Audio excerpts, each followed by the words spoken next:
So I made this video in response to a short I made with respect to Vikings practicing female infanticide. And the comments that I received made me want to create a whole video, as a short cannot suffice it. In order to understand why the Vikings practiced female infanticide, let's have a little context. Female infanticide is a form of gendered violence described as part of the worldwide phenomenon of the devaluation of women. Many definitions exist for the practice of infanticide, with many sharing the view that it is the deliberate killing of a born child within its first 12 months. The economic context is a fundamental element in framing the discussion around the causes of female infanticide. Infanticide happens in a context of poverty, a primarily economic inhibitor, and hence the choice of killing a female is seen as an economic choice.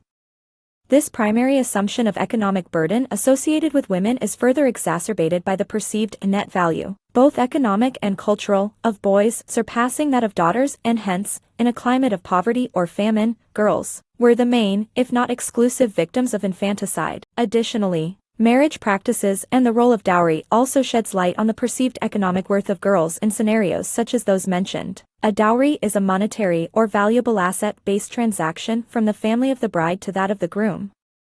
The notion of a son preference is also present amongst societies where female infanticide is commonly practiced. Looking specifically at policies within the Chinese context, it is claimed that the one-child rule in China appears to be intensifying the problem of abortion, infanticide, and orphanage as parents struggle to fill their one-child quota with a son.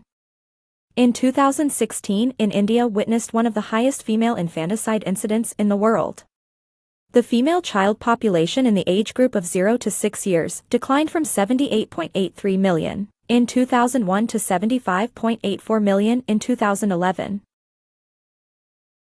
Now let's go to the main question: that did Vikings really practice female infanticide? The researcher James Barrett said that it was the selective killing of female newborns that led to a shortage of Scandinavian women in the first place, resulting later in intense competition over eligible women. Selective female infanticide was recorded as part of pagan Scandinavian practice in later medieval sources, such as the Icelandic sagas. Barrett, who is deputy director of Cambridge University's MacDonald Institute for Archaeological Research, told Discovery News. The reasons attributed to this heinous practice can be the preference for male babies and from the low value associated with the birth of females. Like many traditional civilizations, Viking-age society at home and abroad was essentially male-dominated.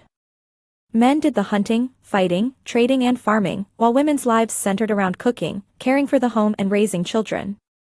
The majority of Viking burials found by archaeologists reflect these traditional gender roles. Men were generally buried with their weapons and tools, and women with household items, needlework, and jewelry.